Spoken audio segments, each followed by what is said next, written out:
శ్రీమాత్రే నమః. భగవద్బంధుడా నమస్సమాంజలి. గురుదేవుల పాదపద్మాలకు శిరసాష్ట నమస్కారాలు. గురుదేవులను స్మరిస్తూ చంద్రశేఖర శివాచార్య మహాస్వామిని మనసా వాచా కర్మ ధ్యానిస్తూ వారి పాదపద్మాలకు శిరసాష్ట నమస్కారాలు. ఈరోజు చెప్పబోయే విషయం ఏమిటంటే కనుక, మొన్నటి విషయంలో చెప్పాను, గంగలో స్నానం చేసుకుంటే కనుక పాపాలని పటాపంచలైపోతాయి అని చెప్పేసి. ఇప్పుడు ఆ స్టోరీ సంబంధించిన స్టోరీ చెప్పుతూ ఉన్నాను. ఒకానొక రోజున సాధువు తపస్సులో నిమగ్నమై ఉంటాడు. తపస్సు చేస్తూ ఉంటాడు. తపస్సు చేస్తున్నప్పుడు సాధువుకి చిన్న ఆలోచన కలిగింది.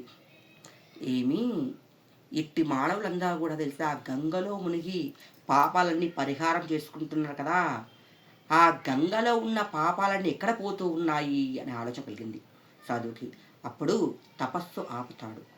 తపస్సు ఆపి సాక్షాత్కారంగా శివుని దగ్గరికి వెళ్ళేసి, శివయ్య, గంగాదేవి పాపాలను ఎక్కడ పోతూ ఉన్నాయి అని అడుగుతూ ఉంటాడు. అప్పుడు నాకేం తెలుసయ్యా అని అడుగుతున్నావు, పోయి గంగాదేవిని అడుగు అనగలిగే. అప్పుడు ఆ స్వామి వచ్చేసి గంగాదేవి దగ్గరికి వస్తాడు. వచ్చేసి, గంగమ్మ, నువ్వు పాపాలన్నీ మోస్తూ ఉన్నావు కదా, ఈ పాపాలన్నీ కూడా తెలుసా ఎక్కడ పంపిస్తూ ఉన్నావు? ఇంతమంది చేసిన పాపాలన్నీ కూడా తెలుసా అని గంగలో మునుగగానే పోతాయి కదా, ఆ పాపాలన్నీ ఎక్కడ పోతూ ఉన్నాయి అని అడుగుతూ ఉంటాడు. అనేసరికి గంగాదేవి చెప్తుంది, నా పాపాలన్నీ కూడా నేను ప్రక్షాళకానికి సముద్రంలో కలిపేస్తాను అని చెప్పేసి ఉంటుంది. అప్పుడు సముద్రం దగ్గరికి వెళ్తాడనమాట సాధువు. లేచి, సముద్రుడా, పాపాలన్నీ నువ్వు ఏం చేస్తూ ఉన్నావు అనేసరికి, ఇదంతా కూడా మేఘాల రూపకంగా ఆకాశానికి పంపిస్తూ ఉన్నాను అని అనుకుంటాడు. అప్పుడు ఆకాశం దగ్గరికి వెళ్ళేసి, ఆకాశరాజా, ఈ పాపాలన్నీ కూడా తెలుసా నువ్వేం చేస్తూ ఉన్నావు అడుగుతుంటాడు దగ్గరికి. అప్పుడు ఆకాశం చెప్తుందన్నమాట, ఏమనక, నేను ఇదంతా కూడా భూమిపై వర్షం లెక్క పడుతూ ఉంటాను అని చెప్పి చెప్తుంది.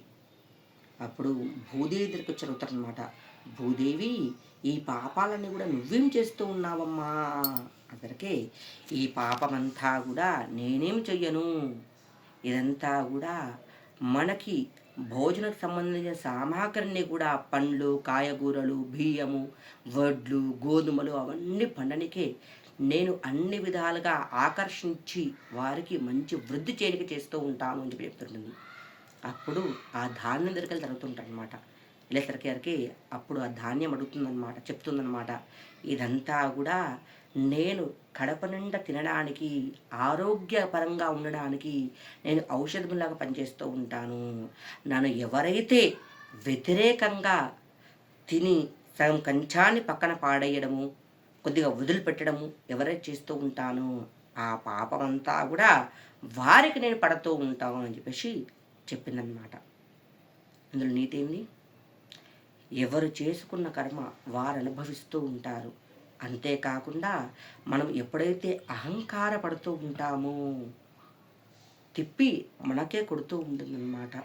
అంతేకాకుండా శివయ్య చెప్తూ ఉంటాడు, ఏమని, నువ్వు భూమిపైకి పోయి 3 పూటల స్నానం చేయమని చెప్పి మనుషులని, మత్స్యలోకానికి వచ్చేసి మనుషులని 3 పూటల స్నానం చేయమని, ఏకభుక్త భోజనం చేయమని చెప్తాడనమాట.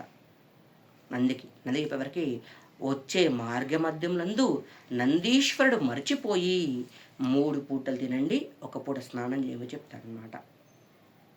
అందుకోసమే సాధు సత్పురుషులందరూ కూడా తెలుసా 3 పూటల స్నానం చేస్తూ ఉంటారు.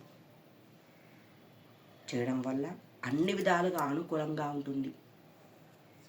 కావున ప్రతి ఒక్కరు తెలుసా ఆ స్వామివారి అనుగ్రహము ఎల్లల వేళలా అందరిపై ఉండాలని మనసా వాచా కర్మణ ధ్యానిస్తూ ఉన్నాను. శ్రీమాత్రే నమః.